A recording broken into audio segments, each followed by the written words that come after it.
All right, so yeah, that's me. You can find me pretty easily, I would say. But so I'm a major contributor, committer. I did roles in 8.3, common level privileges in 8.4. I've done work with PostGIS and PLPGSQL. I work for a company called Resonate. We are an online digital media company. We work with lots of interesting big data challenges. I'm the principal database engineer there. And we're hiring. So if you're interested in Hadoop or Postgres or big data problems or anything like that, techjobs@resonateinsights.com. Tell them you saw me. Maybe I'll get some money. I doubt it, though. Anyway, I stole this, the whole recipe for this slide deck, the way that it's set up with REST to PDF from Magnus Hagender, and he had this little plug-in there for Planet. So you should read planet.postgresql.org. It's cool. We like it. It keeps you up to date on a lot of the different community and blogs and stuff.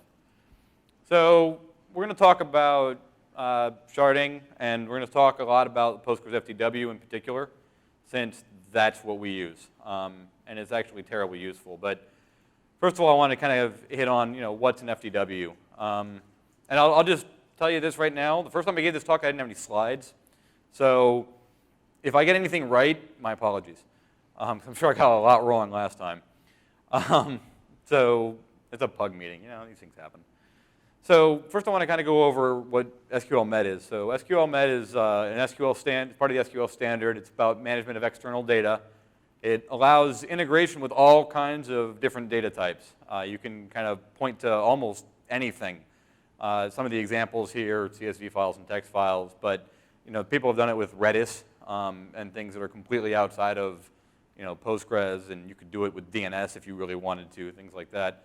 But what SQL-Met does, it defines this notion of a foreign table, which are these views to these external entities that you can then query against. None of the actual data is stored in the main database that you're working with. So when you're using foreign tables with Postgres, the data doesn't get stored really in the Postgres side. Some of it does. I'll hit on that later. But in general, it's not actually stored in Postgres, right? It's just a view to this other entity, this other external object that's out there. That's going to get annoying. I'm not going to be able to do that. So to kind of continue on with what FDWs are, so now I've talked about foreign tables. Well, how does this all work? What actually happens under the covers? And that's what a foreign data wrapper is. It's that extension or that module that goes underneath of that foreign table and foreign server and user mapping that will actually pull together the data from that other server and present it to Postgres in a way that makes sense to it. So we provide in Postgres a generic API for foreign data wrappers, and then people write extensions against them. So 9.3 is actually our first release with a official Postgres foreign data wrapper, meaning that you're going to actually talk to another Postgres database. There have been some kind of implementations out there, but the 9.3 was the first one where we actually released that as part of the main Postgres release. So to go over some of the basics of an FDW connection, right? So when you're connecting to another database, things are a little bit more complicated than when you're reading from a CSV file or something like that. You have to set up the foreign server, you have to set up user mappings, and you also have to set up the actual table itself. The way it works here is that with the server option, when you're creating a foreign server, you actually provide a name and information about how to connect to that server. So you're going to name the server itself in your instance, in your Postgres database, and that name is now just going to be kind of recognized as a foreign server name, and then there's certain options for how you connect. You can actually pass in almost any libpq type option. User mappings are when you log into the main system, you're going to look to Postgres needs to know, okay, how do I log into the remote system? And that's what a user mapping is, right? So you can set up user mappings, or you can just kind of use super user defined guest mappings. But in general, Postgres is kind of stringent about this one right now, where you actually have to pass in a password if you're going to use a foreign server without with a user mapping when you're connecting to another Postgres database. So, and you're not a super user. If you're a super user, you get to kind of do whatever you want. That's pretty typical. So the actual table is what defines this table, this view on your local side. And you can actually specify different options to that as well. I'll hit on that a little bit more. If you're going to connect to a CSV again, it's a lot simpler. It's a lot more straightforward. You don't even need a user mapping whatsoever to do that, although you may need to have super user privileges for like trying to read files off disk or something. All right, so here's kind of the real basic first steps, right? So when you're using Postgres FDW, you need to actually create the extension in your database that you're going to be doing the foreign data work from. So you create the extension in your system, and then you create your first foreign server. Here I've got a shard server, shard number 1, out of 32 in this particular instance. So you're going to set it up, you're going to pass in the options, the database name that you're going to connect to. So these are all things that are done kind of at a database level. There's no notion today of like a cluster level connection. As I mentioned, you can pass in all the different libpq options, and then we cannot specify usernames and passwords in this because that's all handled through the user mappings. So those options in libpq are not allowed when you're creating the server definition. There are also some cost options that go over, that are set up in a way that allows you to change what the different costing is done and how costing is handled by the planner. And by the way, if anybody has any questions or anything, feel free to shoot them my way. There's a lot of stuff here, and I'm going to go kind of quickly because it's a lot of different concepts. I'll kind of try to shove them all into one. So this is creating user mappings. So this basically only takes the user and password options that the main server options don't allow. And then you have to actually tie it to a server. So user mappings are per server, so you have to specify them for every server that you might have. If you've got a whole bunch of servers, you're going to have to specify user mappings for all the servers for all of your users. And of course, the user has to exist on both the client end and on the server, on the remote server side for whatever user it is that you've specified. The names don't have to match, of course, but the accounts need to exist because that's how Postgres is going to log into that remote system. So here's an example of creating an actual foreign table. When you're creating a foreign table, you're going to have to tell the local Postgres instance basically the whole definition of the table. But there are certain limitations on what you can do there.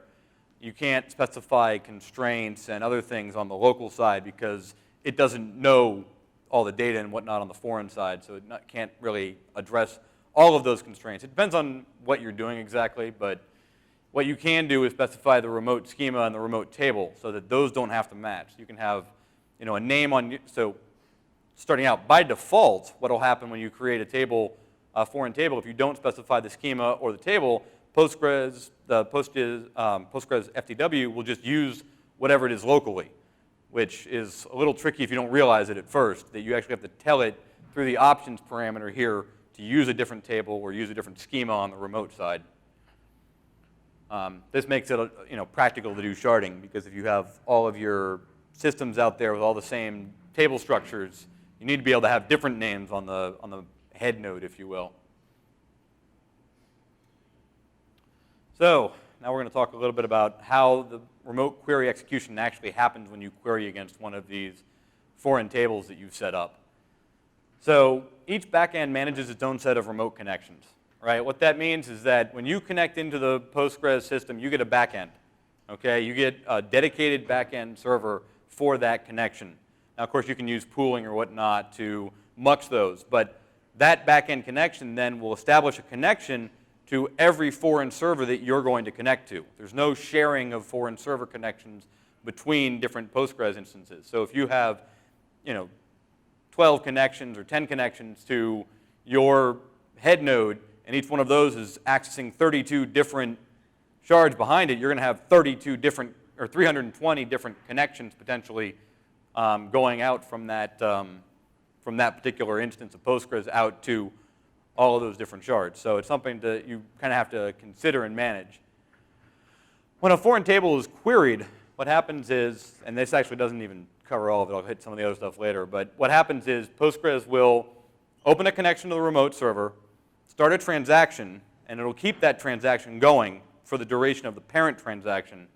And then it'll create a cursor for the query, and then when that particular node in the plan tree is called for from up above it, right? If it's like an append node or something and it's getting called through, when it's asked for rows, it'll go over to the cursor and say, give me rows off of this cursor on this server. Some of the things that we are able to do, principally, is we're able to push where clauses down, right? So this is really the biggest win for Postgres FDW right now is the fact that it can push down a conditional. So if you've got a conditional in your query, it can push that down to the next level. Data is then, yeah, as I said, data is pulled through the remote cursor when, while it's actually executing. So some more on it, more on working with the way query execution works. So as I kind of mentioned before, the remote transaction ends when the parent transaction ends. And it ends in the same way that the parent transaction ends. So if you have a rollback on the parent, it's going to roll back on all the foreign servers that you touched during that transaction. So you end up, there's no way that you can set up, one of the things I had actually been hoping for with this was a way to do autonomous queries, but you're not able to do that with this mechanism yet. That may happen at some point, but it's not there yet. So of course, the rows on the remote side are not going to be visible until the commit happens to anybody else looking at it. So just as if it was local, you're not going to be able to see them on the remote side. But one of the things you really need to be careful of now is if you're idle in transaction on the parent system, you're going to end up with idle connections, idle in-transaction connections on potentially all of your shards, right? And if something funny happens on that remote server, the idle connection gets killed or something, it's not going to work anymore for that transaction until a new transaction is started, right? So you're going to, you have to be careful with issues around that, with the way transactions work and with locking and whatnot. You have to be particularly careful. So the connection is actually kept and kind of cached after the transaction ends. So if Postgres, if you make another reference to that same foreign server, Postgres will go and reuse that same connection. It does have to use a different connection for each user. But that's, it's based on the login user. So there's no explicit limit that I could find on how many connections. And I'm running a whole bunch here, but I'm not sure that you want to necessarily go with hundreds or thousands of these. We're set up in a 32 node environment where I'm at my position right now, and that's working pretty well. We haven't had too much trouble, but it is something to consider. If you're getting up to large numbers, I don't know that there's been a lot of testing in that. And of course, this is all kind of new in 9.3, so beat on it and tell us what breaks, basically. All right, so when we do query costing, when we're referencing foreign data wrappers, the way that this works is, and there's actually kind of two modes that Postgres operates in. You can either have remote estimates turned on or have them turned off, right? Turning them off is the default, meaning Postgres just kind of goes, well, I think it's this based on some stats I collected, right? So Postgres will actually go and collect statistics on the foreign server when you run analyze on the local system. Okay, so you run analyze on your foreign server, or in your foreign table, it will go get statistics from the foreign side and bring them back and store them local so that it can do planning with them, right? So you have to make sure that you're taking care of making sure that those tables are analyzed if you're depending on that. The other option, which is to say use the remote estimate, will actually do an initial query over to the remote side using explain to figure out, okay, what does the remote side think this is going to cost in terms of a query? Is it going to be terribly expensive? Is it going to be pretty cheap? And then it'll pull that back into the planning that's happening on the local side for the costing numbers. It uses these FDW startup cost and FDW tuple cost as additive costs that are in addition to the statistics and the other information that it gets back about what the costing is. So you can change those. You can change them on either the server level or on the table level, depending on, maybe that it's very expensive to pull things back from this particular table or something, or maybe that table points to a Redis database and it's very expensive to pull back individual records from that as a possibility. Although, that's on the Postgres FDW. I don't know that any other ones support it. Guess we'll find out someday. Although it is on the Postgres FDW, so probably Redis doesn't support it. Oh well. All right, so now we're going to jump to talking about sharding. So I've kind of hinted around sharding a little bit, but mostly I was just talking about how do you set up foreign servers. So what is sharding? So sharding is horizontal partitioning, right? You're taking a really big table and you're breaking it up across multiple different servers based on some key or some value range that whatever works for your data set. It's the same kind of thing that you do with partitioning locally, it's just across multiple servers. Ways that this is typically done is you take the big table and it gets sharded, and then all of the smaller dimension tables and whatnot just get copied to all the different systems. So some of the reasons for this is, it allows you to scale up more. You can do a lot more parallelization of work, but there are some challenges to have to deal with. I'm not going to get into a lot of this. You could have a whole talk on just sharding techniques, but you do have to watch out for data consistency, and it's often pretty difficult to query against, which is one of the nice things about the Postgres FDW is you can kind of bring things back together, but there are some challenges. So when we're talking about dealing with 32 shards, which is the environment that I'm working in, what we actually did with this is just kind of our approach to how we set this up is we did pre-sharding. So we actually broke it up into 32 shards, but then we only run those on 8 physical boxes. What this lets us do is it's very easy to scale up to 32 really quickly, right? Just buy more machines and then copy data around, or use regular wall shipping replication to bring up the new system with whatever shards you want to put on it, and then do a very quick swap over. So I certainly would recommend doing pre-sharding, to be honest with you. I think it makes a lot of sense. If you're going to have to go there, do it anyway, because the other thing that it does is it forces you to script everything, which is really, really important whenever you're doing any kind of sharding work like this. You have got to script it all. You just trying to hand manage shards, even when it's, even if it was only 8, would just be a nightmare. So, script everything. Use a change management system or configuration management, whatever you want to call it, but use something like Puppet or Chef or one of the other options out there. I'd strongly recommend for managing your systems and also managing Postgres. Hopefully people went to the Puppet talk. I thought that was, I've seen it before. I missed it at this one, but always a good talk by Steve. Sharding suggestions. So a little bit more. I would say still partition on the actual shards themselves. Smaller tables, smaller indexes, makes things go fast, allows you to go across multiple table spaces. But there you can use inheritance and check constraints. When you're using the FDW, you can't, right? So that sucks, but it's the reality of how it is right now. You can't actually use inheritance on your master or head node today to go over top of foreign data wrappers yet. I would also suggest breaking up sequence spaces. What you can do is basically on a per node basis, you can have some kind of sequence that is kept, and the IDs are unique to that system based on essentially partitioning or sharding up the sequence space. Makes things a lot easier, and then you can also put constraints in to make sure that the data goes to the right system. When you're doing data loads and whatnot, it helps out a lot.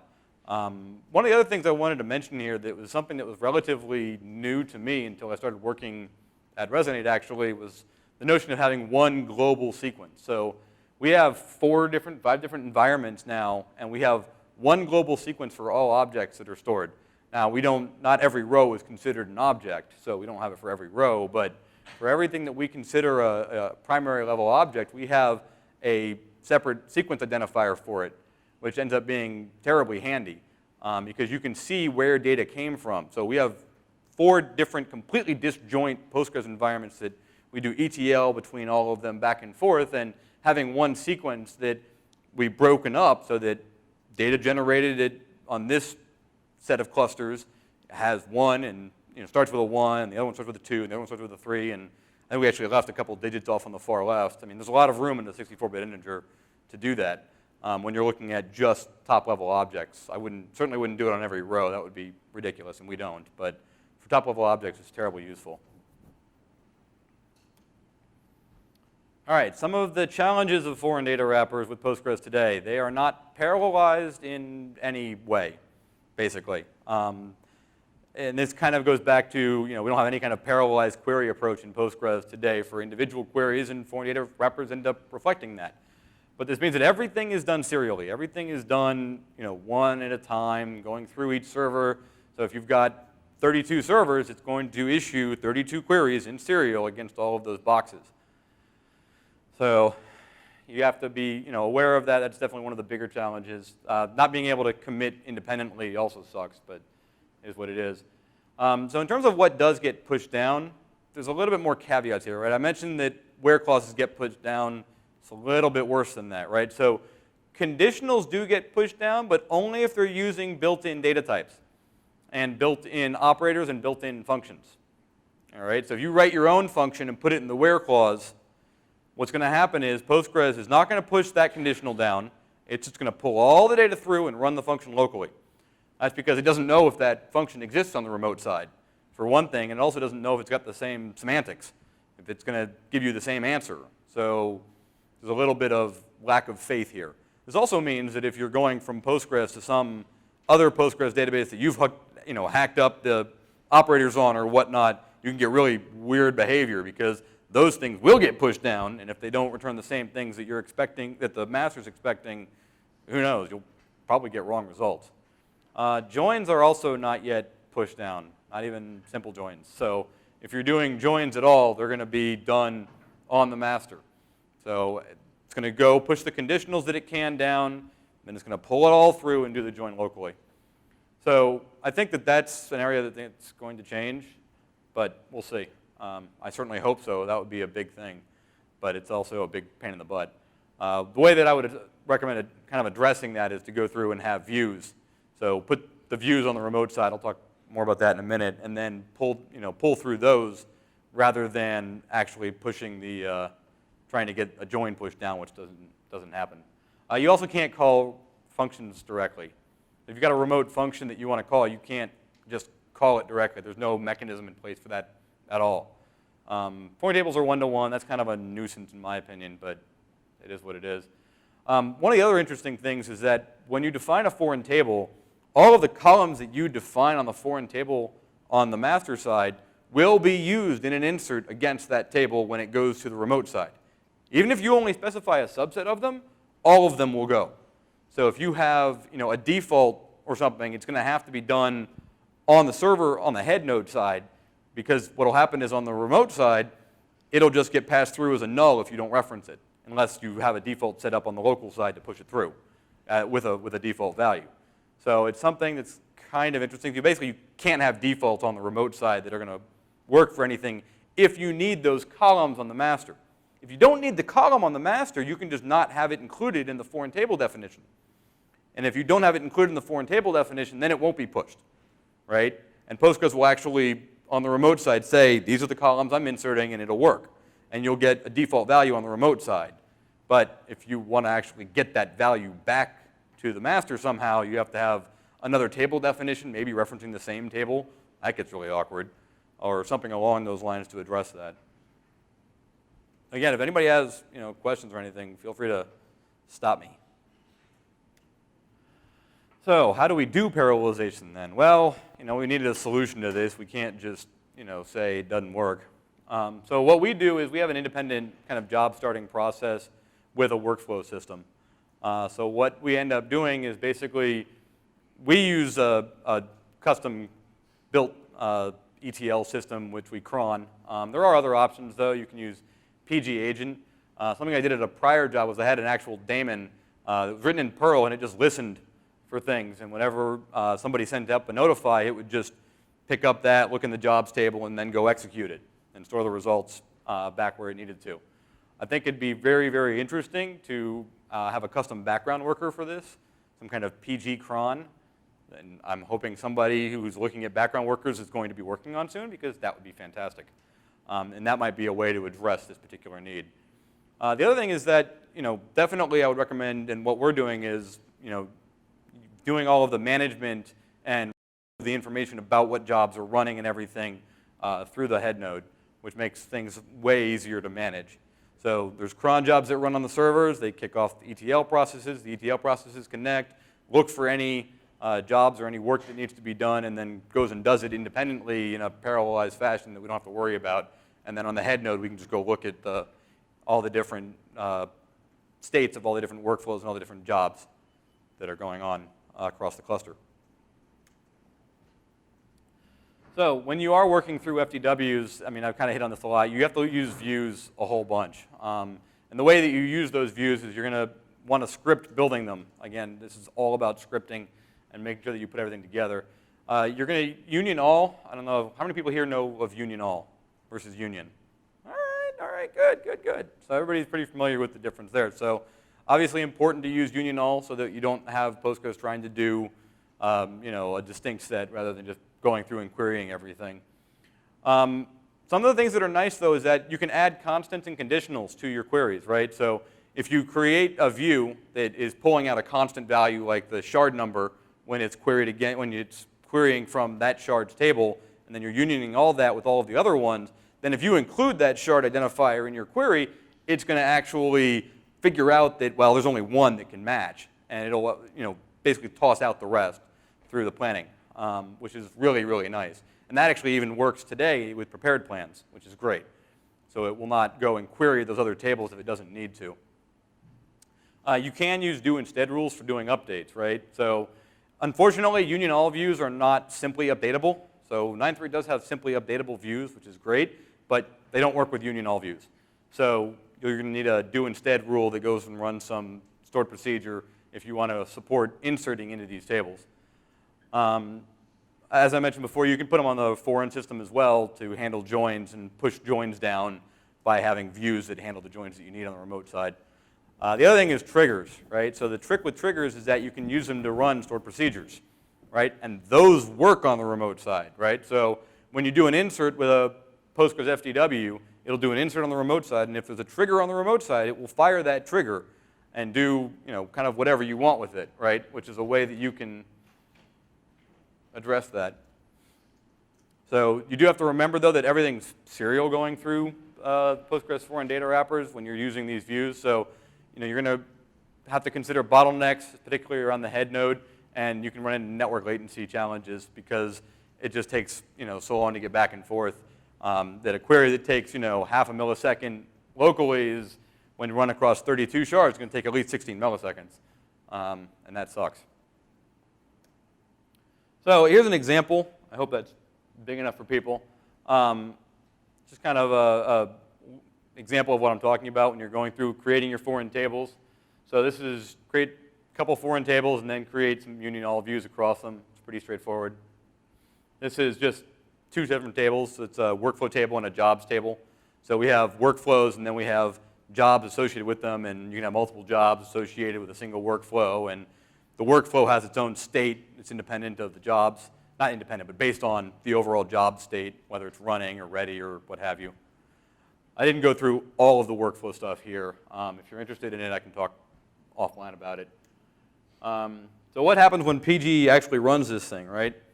So when we try to do a join, as I mentioned, it doesn't get pushed down. So I've got these views. These are union alled across 32 different tables that are foreign tables over to all the different shards. And you can see here what it's going to do is it's going to actually materialize and sort all of the data from one of the tables as being one of the views that it's going to pull from all the tables on one side, and then sort all of the data from the other one, and then do a merge join. Right now, because it's doing it locally, merge join is not the only option. I mean, it could have done a hash join or something else, but in this case, the data it's just garbage pretty much, so I'm not really picky about what it picked, but yeah.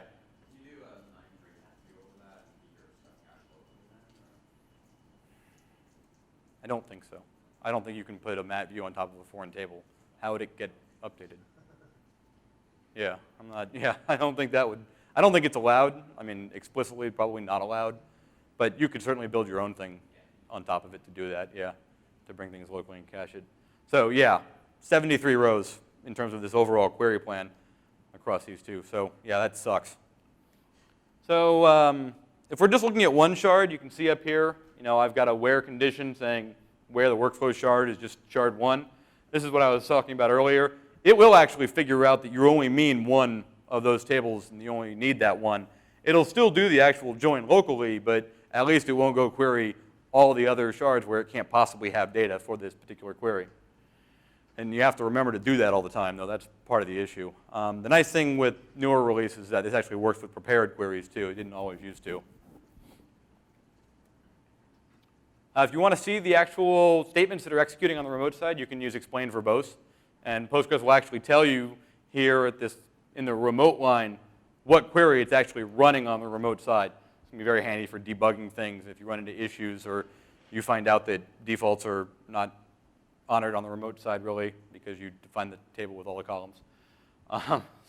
Which is the problem I ran into earlier. But it's pretty convenient to be able to see what all it's doing.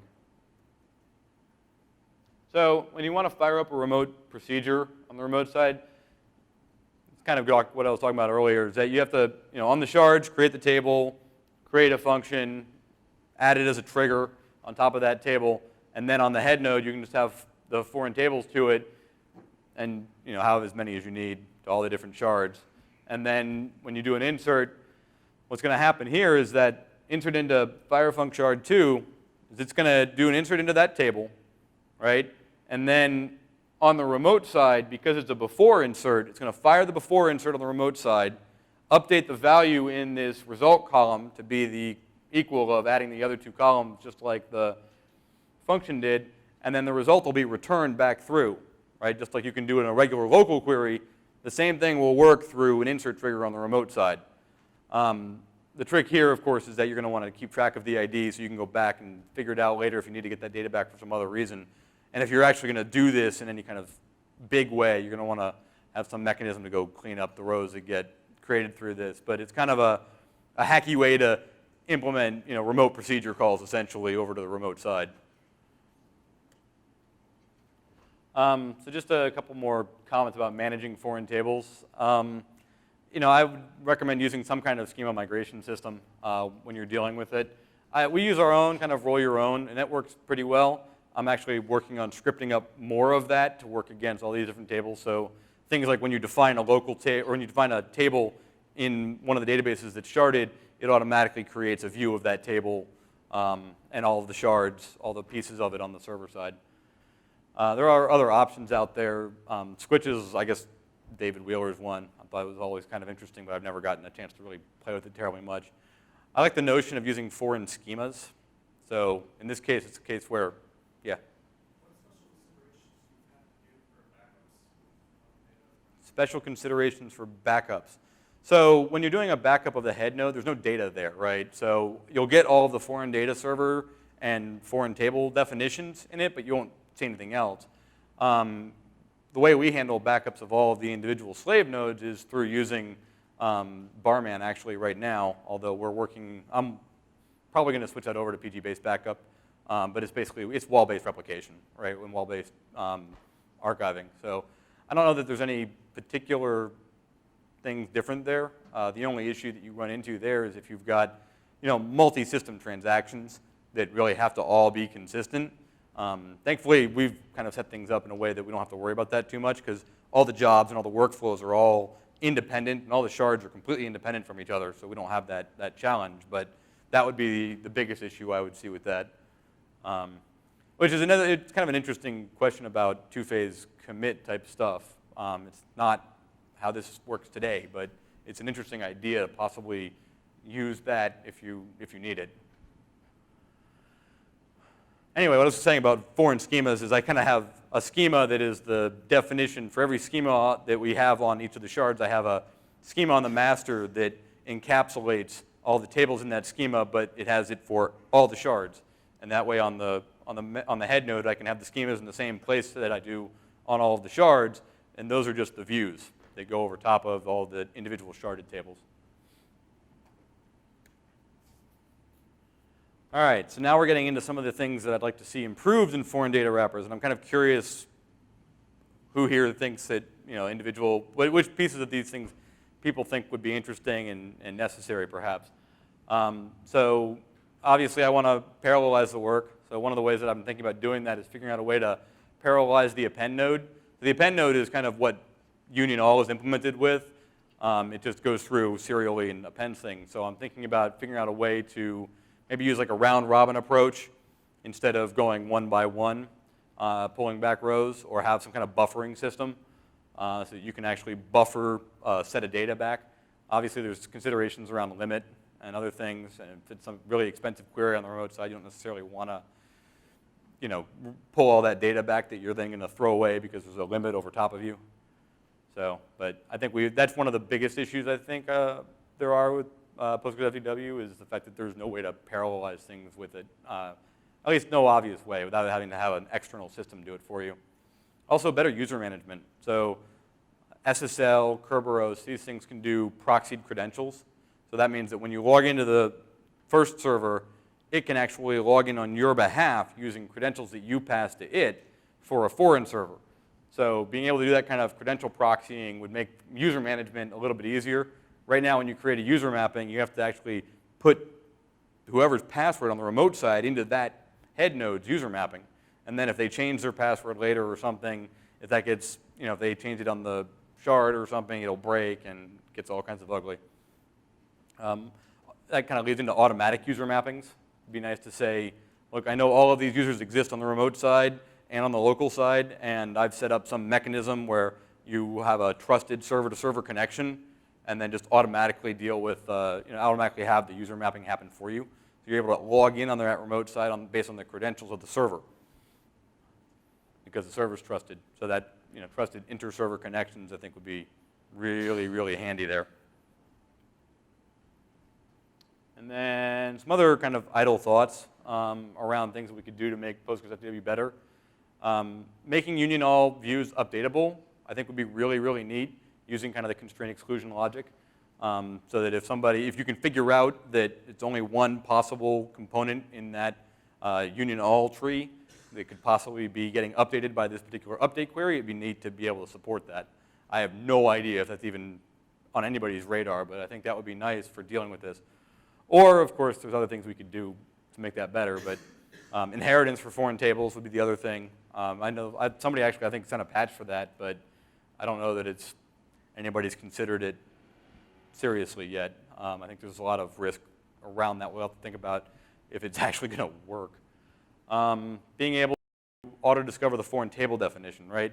So right now you actually have to specify the entire definition that you want, and that's convenient in some cases because maybe you want only a subset of the columns. But it'd be nice to be able to not have to specify it and just say, well, just use what's there. And Postgres knows how to connect to the remote side. It knows how to query the catalogs. It can figure that out for you and just automatically do that, make things a little bit easier when setting these up. Being able to do join pushdown, obviously a pretty big one, pretty important thing.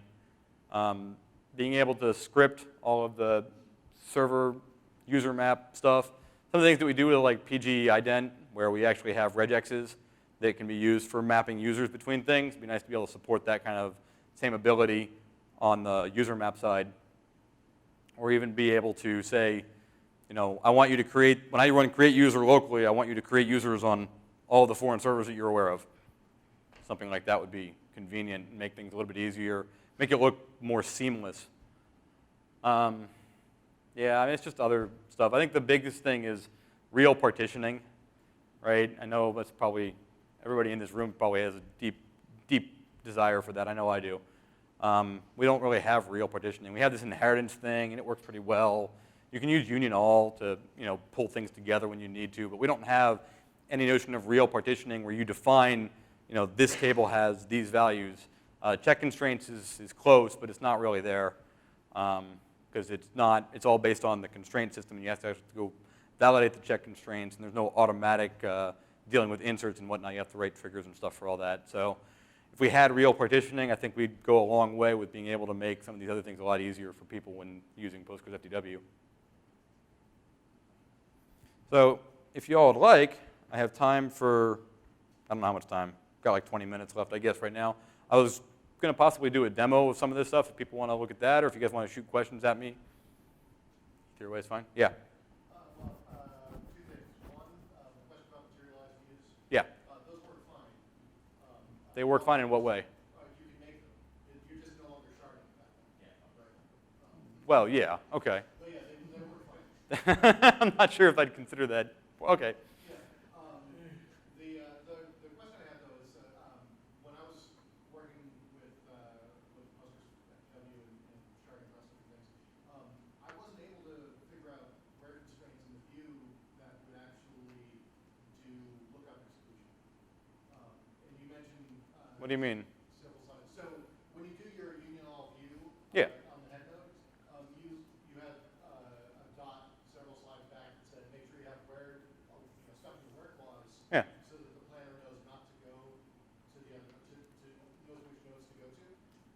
Right. It's actually what you do is you put constants into the union all definition.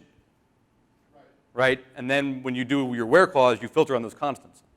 And it'll go figure out that if there's one-time filter falses that it can just put in place and say, there's no possibility that that constant matches the value that you passed in over here. That's what I'm talking about with regard to that. But so in order to do that, you would have to know which node you want to query. Right, yeah. I mean, you have to have something to tell it what to do, right? I mean, it doesn't necessarily have to be the node key, right? It could be other stuff as well, right? Any kind of constant that you can put in there can figure out the answer to. Yeah, I mean, it's, yeah. In terms of trying to do some kind of range-based thing, if you're trying to do something like that, I don't know, that might, I don't know if that would work. I haven't tried that yet. For like I did several different iterations of this, and I wasn't able to figure out a combo that would actually work and be encapsulated. But so I'd love to see an example. Well, I had one a few slides ago. It was that one. Right, so jobs and workflow here are union all trees over top of a bunch of foreign tables, right? And they don't even, the other, when you say workflow.shard equals 1, right, because in the definition of the, you see how you see how I have a constant here out front, right? Select shard 1, as shard, right? It will, and there's all this union all tree magic happening here, but when it actually goes, it'll look at, okay, you passed in shard 1 for the value here, and that's just a set of constants to Postgres, right? In the select clause, it can go figure out, well, most of those don't answer that, don't meet that, right? And so it'll just completely throw them out, and it'll give you that query plan. Sure. Do you see any ways to do that based on the data coming back from the actual nodes? No, because you have to query the node to get that information. Right? You can't, there's no possible, unless there was like a check constraint on the remote side, but there's no support for something like that today. Let me talk to you after this. Okay, sure. That's a good question. But yeah, that's how you can, that's how I did it anyway. All right, so if we wanted to do, so here I've got just kind of some more examples. So when you're working in PSQL, if you're wondering, how to get lists of different things, \des will give you the list of your foreign data servers. This is just kind of a complete list of all of them. And I've actually got all of these running right now, right? So I've got 32 of them. They're kind of awkward. But you can list all of the remote tables in the system using \det, which actually, which I just realized, doesn't care whatsoever about schema mappings, or search path, rather. It doesn't care about schemas. \det will bring all of them, which I thought was kind of weird, but I guess it works. In this case, I don't have any user mappings. Oh, yes, I do. Oh, that's right. I don't have any user mappings in the shards, but I have them in the server. So this shows you, an example of the actual user mapping. You obviously can't pull out it's not going to show you in a regular query like this the actual passwords that are used, but there are passwords set underneath all of these for the users to be able to do their connections over to the other side. And here's an example of just a shard. So this happens to be shard number 2 here. And so that's the fire func that I was showing. I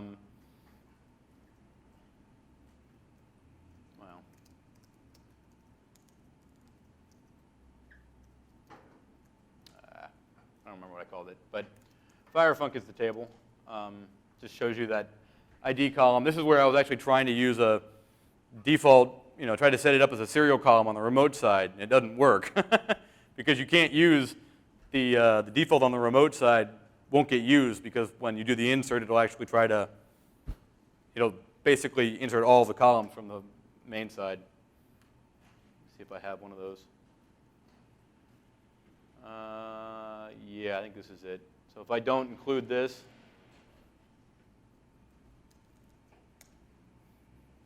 and I set up my search path correctly.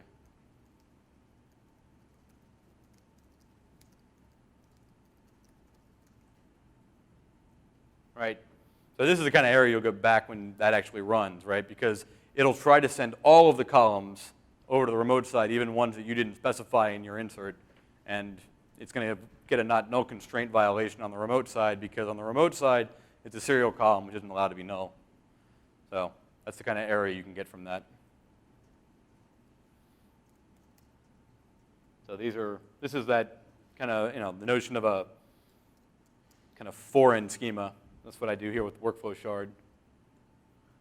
The real system's a lot more interesting, but I didn't want to depend on the internet here. So,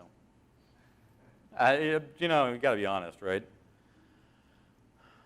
All right, so you want to see like an explain of a, oh, right. So here's a case where I was showing,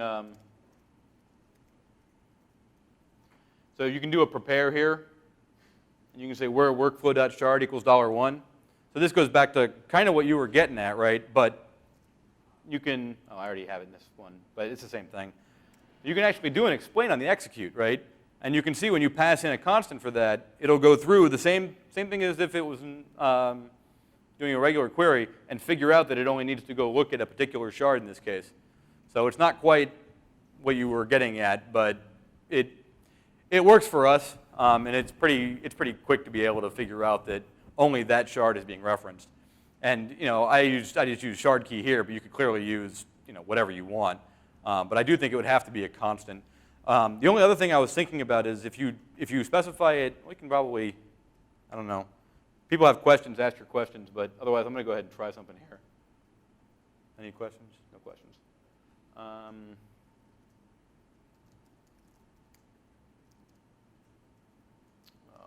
Build views. All right, so here's the complete views that I was using earlier. So let's do a test here, right? We can say where, I don't know, name equals name greater than A and name less than B, right? And then let's just do, I need at least one other, right?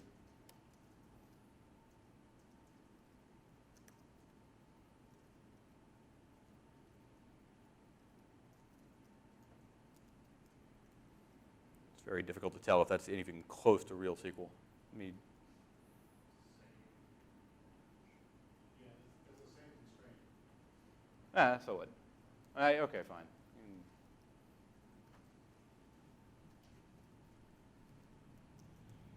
All right, so then if we do, not bad.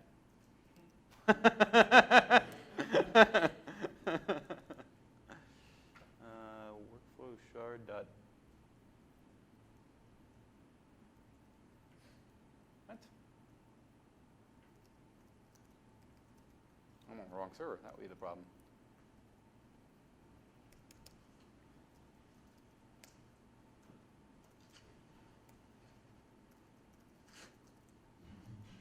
All right, now if we do select, all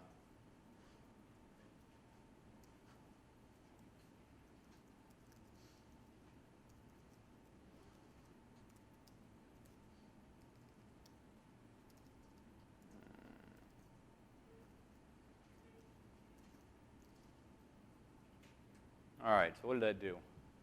That's go and go. Yeah. And that's not even greater than A.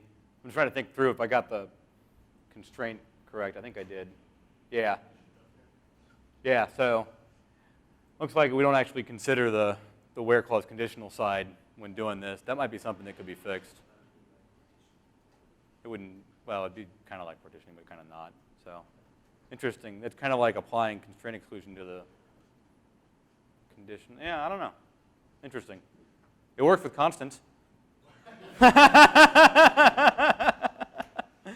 mean, it depends on how you set things up. You may have to address. The constants approach just requires a lot of node awareness on the app side, right? Yeah. Trying to encapsulate it, but it'll just. Well, I mean, by virtue of the fact that it'll work with stored stored plans, it'll also work with stored procedures. So you can have a stored procedure that'll actually figure out what the right answer is, and just call that. You can call that based on a trigger, or based. I mean, if you're having the view anyway, you're going to have a stored procedure behind that to figure out where to go with the data, and then you can just figure it out yourself and then forward it on. I mean, it's not like an ideal situation, certainly, but we don't have real partitioning. That's kind of my feeling on it. We just don't. which we did. Other questions? Yeah. Oh, a no. All right. Oh, come on. I got one more question. All right. If you use foreign data wrappers on tables, you have huge mappings. Can you have one on files too? Can you have foreign data wrappers on? When you have a foreign data wrapper on a file, like a CSV file or whatever, can you make a user mapping there so you're accessing it? No, there's no. When the file gets accessed, it's accessed as the server owner, basically, as a Postgres process. So there's no user mapping capability. Postgres have to like be able to sudo or something. So no. Yeah, real quick. So does this effectively remove PL proxy or other uses for it? No, I wouldn't say it removes PL proxy. PL proxy does a lot of other madness. So I wouldn't say that this replaces it. No, not yet. Maybe eventually, but not yet. All right. Well, thank you very much, everybody.